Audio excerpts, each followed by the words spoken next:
are you? Good, how are you? I'm doing well. So to start, I really Candy is to me really fascinating just because we're obviously seeing her through her son's eyes. And we see moments where she's on her own, but for the most part, it's through Danny's eyes. And for you, does that change your approach at all when you are approaching a character, knowing that like in certain moments it is based on someone else's view of her? I guess the more challenging thing for me was to play the character um, over this span where she changes so much. Hmm. Um, we watch her kind of as a young 25-year-old single mom, a real caretaker in every aspect of her life, a nurse, a bartender, um, who has so many secrets and tries to protect the child that she loves the most. Um, from the secrets of her life, the secrets about him that she doesn't want him to know.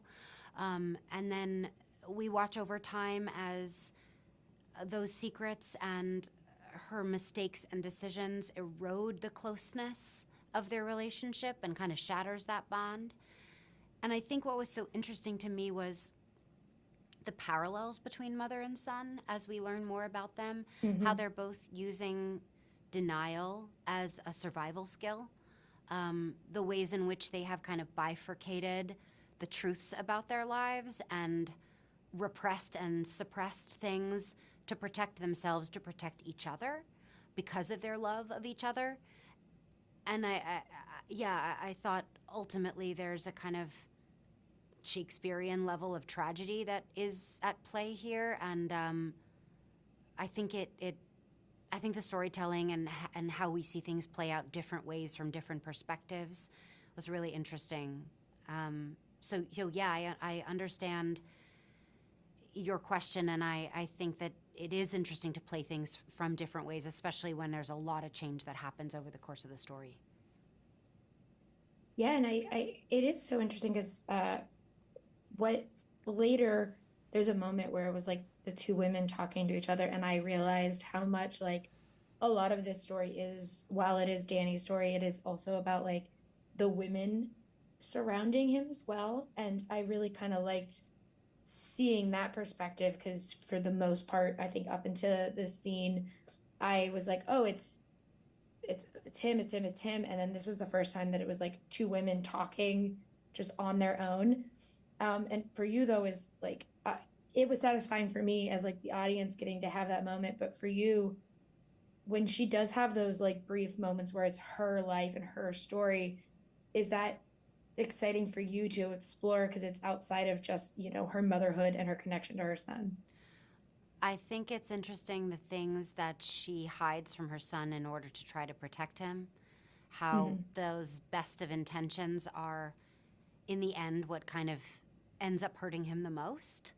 Um, the truths that she can't acknowledge to herself, because if she did, it would be so incredibly earth shattering.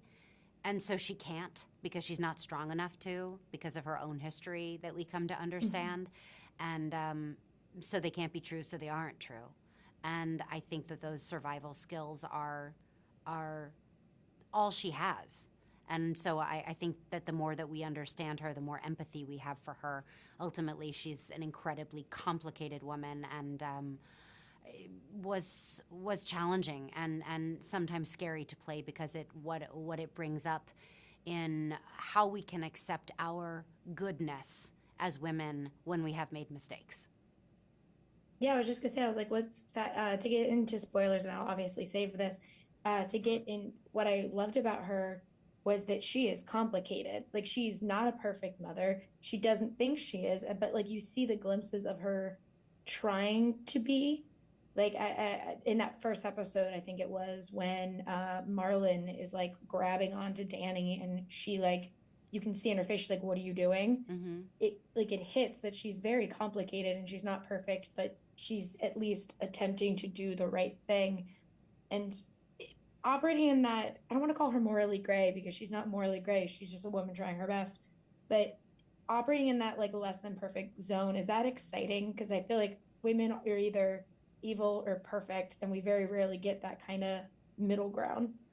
I think that kind of tragedy of this woman, and sometimes of being alive, is even if we try our best, if we have the best of intentions, we can have blind spots, and we can Hmm. hurt sometimes the people that we love the most. And I think that that brings up a lot of how do we accept ourselves, love the people around us when we are imperfect. We are obviously a product of how our family taught us. And I think that she has taught her son the power of denial. I'm sure somebody taught her that as well. And that those skills are learned, and that they have to be unlearned in order to accept a more nuanced portrayal of what's lovable, in order to Hmm. accept ourselves with all of our flaws, in order to heal from that and move forward.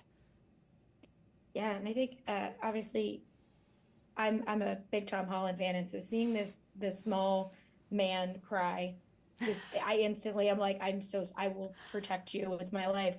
But Mm. when you are kind of like building that mother-son relationship at such a tense point in Danny's life, how do you guys kind of approach those two characters? Because obviously you get two versions of Danny, you get the younger one and Tom Holland's take, but like how do you kind of approach both actors and like building that relationship with them? I think for me, memorizing the joy and openness of that young boy's face, and Hmm. getting to develop that relationship, even offset, getting to go to Central Park, to the 96 playground, getting to draw pictures of our cats together.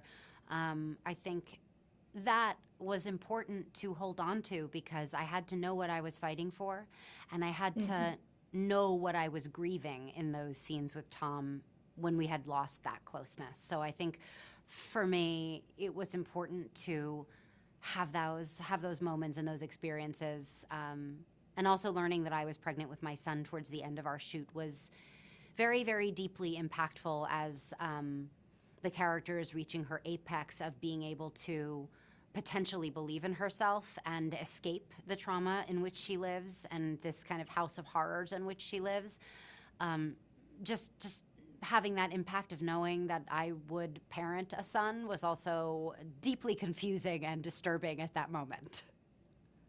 Only imagine. Yeah, Thank you so much for talking with me today. I really appreciate it. And I love this show. Like I was on my edge of my seat the whole time and that's can't wait for people awesome. to get to see it. Thank you.